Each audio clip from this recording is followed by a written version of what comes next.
In terms of, again, the handwriting, this witness is not a handwriting expert, and therefore he does not have the expertise in order to compare the two versions of handwriting and confirm, in fact, that this was Jacob Bennett's handwriting. Counsel. Your Honor, this is a lay opinion. He does not require any sort of specialized knowledge to be able to compare handwriting. It's allowed within the rules, some sort of rules, that if you are able to identify writing positively, if you have seen other handwriting, you do not need to have any form of expertise in it. I mean, is that a specific rule, or is there a more general principle that you're relying on there, Counsel? Your Honor, while there may be a specific rule for this, I'm relying on the principle that he is able to make this opinion based on his lay witness perception. Your Honor, may I respond? Go ahead. The field of handwriting analysis is very wide and varied, and people receive years of technical training in actually analyzing handwriting and comparing it. And to have this witness testify as to these facts, being that he has already been identified as an expert, could prejudice the jury in terms of his opinion, and whether it is an expert opinion or a lay opinion, as counsel is alleging. I think it's a rationally based lay opinion, a comparison of handwriting styles that you can do without any additional training. I think the witness should be careful to state that they appear to be the same and not reach any sort of scientific conclusion. But I am going to allow him to state that they appear to be the same handwriting. So. What did you see in Jacob Bennett's statement? Well, again, next to June 16th, 2008, next to the time slot 10:30, I saw written, "Meet Casey at boat." What did you do in your investigation after you saw this? Well, given that it indicated the boat was in the message, I went to the Midland State Marina at Coughlin's Cliffs, where Casey Maxwell's boat was located. Who was Casey Maxwell? Casey Maxwell was Jacob Bennett's business partner, one of the three.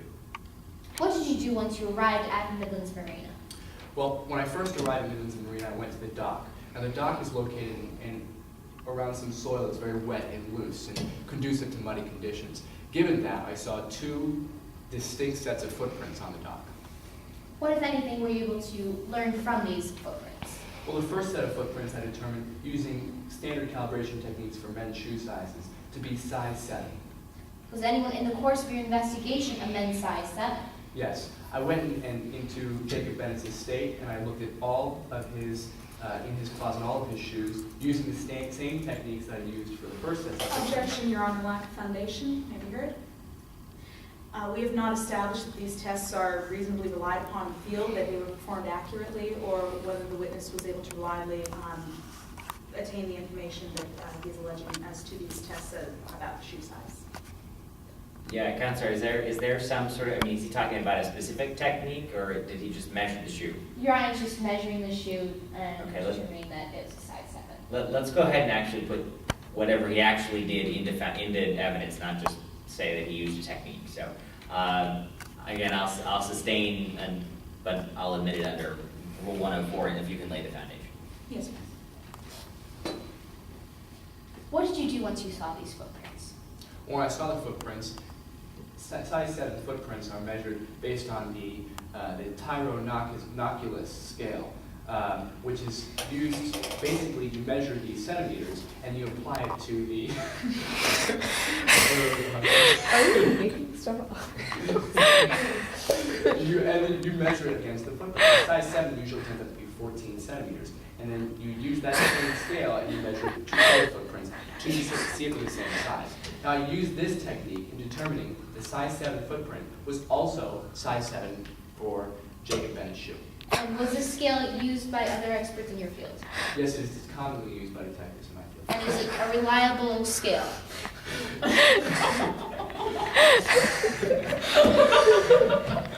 Yes, it is. Use the methods of the scale reliably. Yes, I did. And what was the conclusion based on this scale?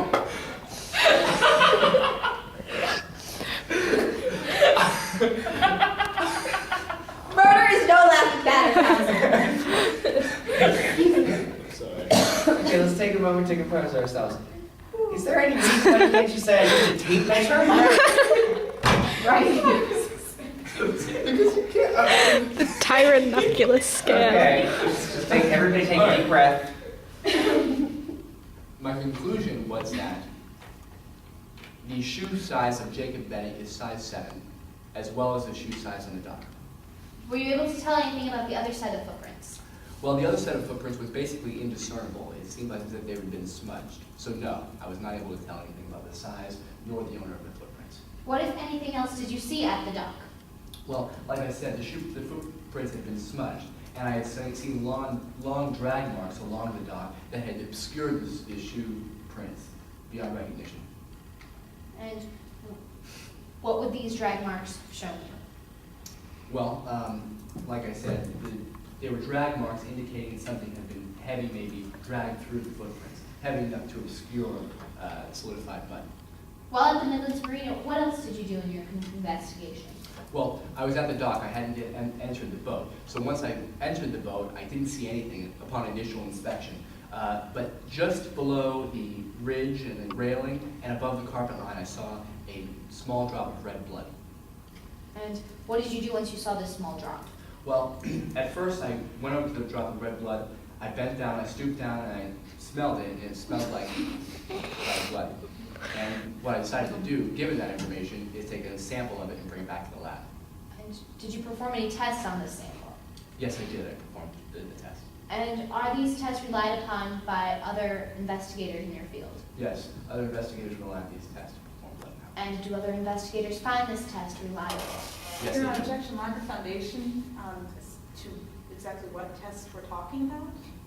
Yeah, Counselor, I'm going to sustain that. Go ahead and lay some foundation as to what test he actually did, not just that he did a test. That's the only way I can evaluate the admissibility under 7-2.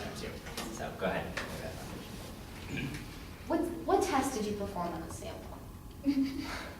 Well, I did a test to determine the type of blood.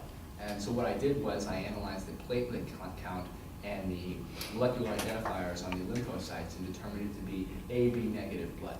And do other experts rely upon this test? Yes, they do. It's a common test in my field. What was significant about your finding that this blood was AB negative blood?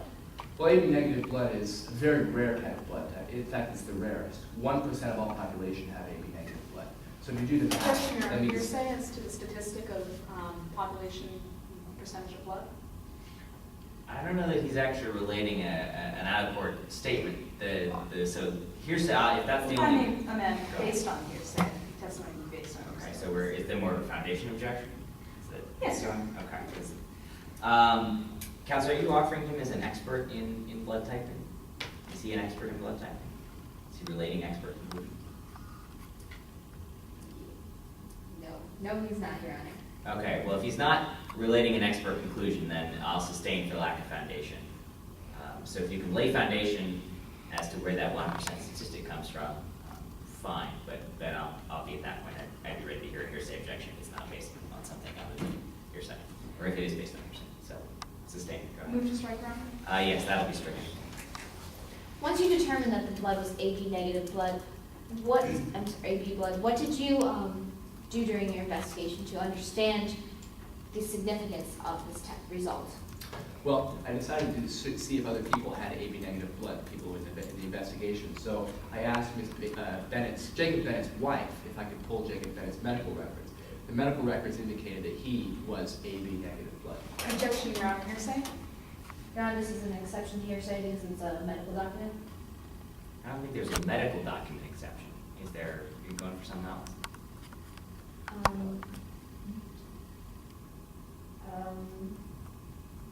It's not exactly sure what the exception is, but under 803, this will be admissible. Counselor? Your Honor, this witness is not being proffered as a medical expert, and therefore this cannot be offered in terms of support of the medical conclusion, if that's what counsel is talking about. And it's still hearsay because it's based on an out-of-court document. Yeah, I'm tending to agree with the defense here.